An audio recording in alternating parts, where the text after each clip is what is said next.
ఇక మీకు తోలని మేము ఇచ్చే పరిస్థితులు ఏం లేం. కాబట్టి దయచేసి గౌరవ ప్రతిపక్ష నాయకుడిగా పెద్ద ఆయనగా తెలంగాణ ఉద్యమకారుడిగా మాకు గౌరవం ఉంది. తెలంగాణ ప్రజాస్వామ్యం, తెలంగాణ అభివృద్ధి, భారతీయ జనతా పార్టీ వివక్ష గొంతు ఏకమై తెలంగాణ నినాదంగా మనం కేంద్రం మీద ఒత్తిడి తెచ్చే అంశం కొరకు ప్రెస్ కాన్ఫరెన్స్ ఉంటుంది అనుకున్నాం.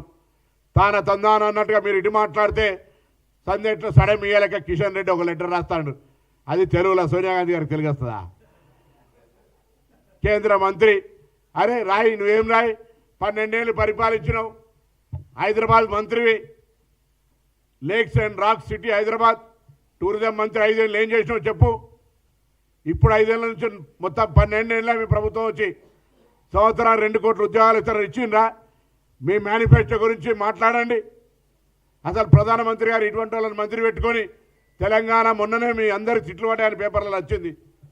సర్పంచ్ ఎలక్షన్లలో ఓట్లు రాక మీ ప్రజలు మిమ్మల్ని కొడితే కూడా ఇంకా మీకు కనీసం ఆ జ్ఞానం రాకపోయే. ఏదో ఒక లెటర్ కాంగ్రెస్ పార్టీ తరఫున ప్రశ్నించినట్టు రాయాలి, అటు కేసీఆర్ గారికి అప్రిషియేషన్ తీసుకోవాలి. అన్న నువ్వు కూడా తిట్టినావు, నేను కూడా కాంగ్రెస్ తిట్టినాను, ఇద్దరు రాత్రి ఫోన్లు చేసి మాట్లాడుకోవాలా? కాబట్టి దయచేసి వీలైతే చేతనైతే కేంద్రం నుంచి నిధులు తీసుకురండి. లేదా రాబోయే కాలంలో తెలంగాణ బీజేపీ ఆఫీస్ తాళమేసే పరిస్థితి వస్తుంది. కేంద్రం వివక్ష చూపిస్తూ ఉంది. తెలంగాణ ప్రజలు గమనిస్తూ ఆంధ్రప్రదేశ్కు పక్కకు ఏ విధంగా భారతీయ జనతా పార్టీ కేంద్ర ప్రభుత్వ సహకారం వస్తూ ఉంది. కేంద్ర మంత్రులు వచ్చి ఏ విధంగా పథకాలు వేల కోట్లు, లక్షల కోట్లు ప్రకటిస్తూ ఉన్నారు. ఇక్కడ మేము కట్టిన పన్నులు కూడా సరైన శాతంలో మా తెలంగాణ అభివృద్ధికి వస్తలేవు అనే విషయాన్ని తెలంగాణ ప్రజలు గమనిస్తున్నారు. ఒకరోజు జవాబు చెప్పాల్సి వస్తుంది. జాగ్రత్త. అటు భారతీయ జనతా పార్టీ, ఇటు ప్రతిపక్ష పార్టీ మౌనంగా ఉండి తెలంగాణ ప్రజలకు అన్యాయం చేస్తే చూస్తూ ఊరుకోరు. మేం అధికారంలో ఉన్నాం, ప్రజలు ఇచ్చిన అధికారం ఇది.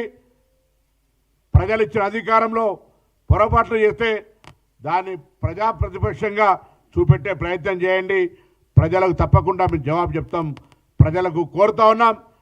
గత 10 ఏళ్ళుగా అనేక మాటల కోటలతో అద్భుతం, బ్రహ్మాండం అని మాటలకే పరిమితమైనటువంటి బంగారు తెలంగాణ నిజ స్వరూపాన్ని ఎవరు ఎన్ని వేల కోట్లు సంపాదించుకున్నారనే మాట మాకంటే ఎక్కువ వాళ్ళ ఇంటి కుటుంబ సభ్యులను కవితనే చెప్తున్న అంశం తెలంగాణ ప్రజలు గమనించండి.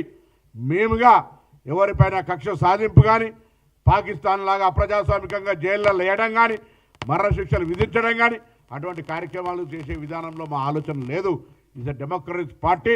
కాంగ్రెస్ పార్టీ బాధ్యత గల ప్రతిపక్షం, సమర్థవంతమైన ప్రతిపక్షం ఉండాలని కోరుకునేటువంటి, ప్రజాస్వామికంగా స్వతంత్రం కోసం పోరాడేటువంటి పార్టీ. నాకు అర్థం కాలేదు నిన్న నరేంద్ర మోడీ గారు అంటారు దేశానికి వ్యతిరేకంగా కాంగ్రెస్ పార్టీ ఆలోచన చేస్తుందని.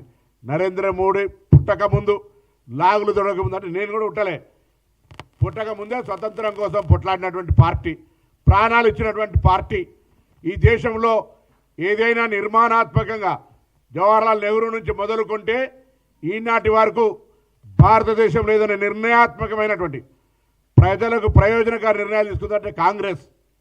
ఇలా మీరు మొన్నటిదాకా నెహ్రూను, ఇందిరాగాంధీని పేరు కనబడకుండా వాళ్ళను దుష్ప్రచారం చేశారు. ఇలా ఏకంగా మహాత్మా గాంధీ గారికి సూటి పెట్టినరు. ప్రజలు గమనిస్తూ ఉన్నారు.